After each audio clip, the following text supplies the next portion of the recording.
Several weeks ago, we talked about the importance of the form of business ownership. How a business is structured is also important to its success. It determines how jobs are designed, whether activities are designed around a specific product or service or a specific function, how much decision-making power a manager has, and how steep the chain of command is. The design has to fit the business model and facilitate goal achievement. Consider the Cheesecake Factory, a very successful restaurant. While from a corporate standpoint, the company wants the experience to feel the same whether you're at a restaurant in Boise or in Los Angeles. It has more than $2 billion in sales and about 175 locations internationally. It also has more than 33,000 staff and serves about 80 million people annually. Think about that, and trying to create an experience that's the same no matter where you're at. It needs to manage its grocery costs, aiming to use 97.5% of all groceries purchased, and its staffing level, so every employee is busy but can still handle the surprise large groups that may come in from time to time. It does this very well because of its structure. It's very centralized with formal policies and procedures that are developed to ensure consistency. Yet, companies many times will strive for creativity and freedom of thought rather than consistency, so they may have a much different structure where the authority is more spread out. W. L. Gore and Associates, which is described at the beginning of this week's text reading, is such an organization. Consider also a company called Bell Labs. Way back in 1945, leaders reorganized to create interdisciplinary teams at Bell Labs. These included chemists, physicists, metallurgists, engineers, all working on electronic technologies. What they were trying to do was encourage creativity. Well, Bell invented the transistor from this. The transistor turned out to be the foundation for a lot of today's technology. This could not have been done in a more rigid, formalized structure. Therefore, by creating these interdisciplinary teams, they had more freedom for creativity and were able to come up with this amazing discovery. Organizations can be considered to have mechanistic or organic structures. The Cheesecake Factory is mechanistic, while Bell Labs and W. L. Gore are described as organic. Mechanistic organizations have a high degree of work specialization, very clear lines of authority, clear chains of command and levels of control, and information travels up and down those chains of command. They encourage employees to develop expertise within their area of specialization, and they're considered to be more centralized. Organic organizations, on the other hand, have overlap in job duties. They provide more authority to local managers. They have a flatter hierarchical structure, and they encourage communication at all levels. They want employees to develop knowledge outside of their areas of specialization, and they're considered to be more decentralized. Which is better? Well, it depends on the organization and several other factors. What's the business environment like, for example? Who are the customers, the vendors, the competitors?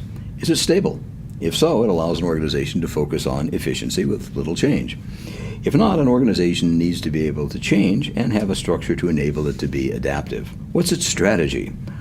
A lot of different ones out there, but consider if they're a low-cost producer. This requires efficiency and generally means a mechanistic structure.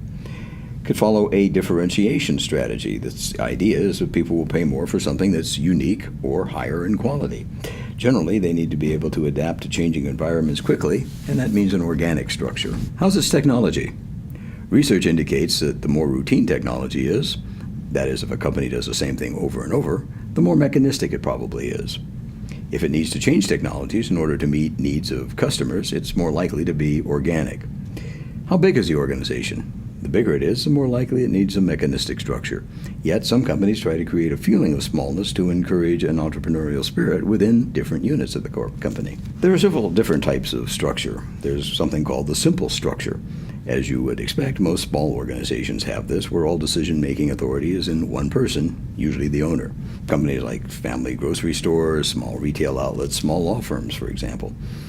Then there's a bureaucratic structure. Now, we've heard that term forever. Ever know where it came from? A sociologist named Max Weber. He wanted to develop a framework to make large organizations rational and efficient. He believed what he called the bureaucracy to be the most efficient system of organizing. So a bureaucracy, accordingly, is very formalized. It has specialized job descriptions, centralization of authority, rigid chains of command, and narrow spans of control. Within bureaucratic structures, there are also further ways to structure the organization. They can do that along functional lines, such as marketing, finance, research, and development, or along product lines. So they group the business units around the product, and each division may have its own manufacturing, marketing, and research and development units. It could divide it up by geography, based on where the location of the office is, or by client, organized based on large customers or groups of customers. And then there's the matrix structure. This takes advantage of both the product and functional structures and allows very flexible teams based on experience and skills of employees.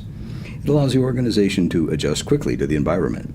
It creates two chains of command, though, and two groups to interact with, as well as two sources of information.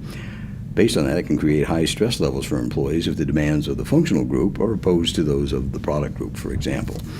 Xerox and General Electric were two companies that pioneered that type of structure successfully. So why is the organization's structure important?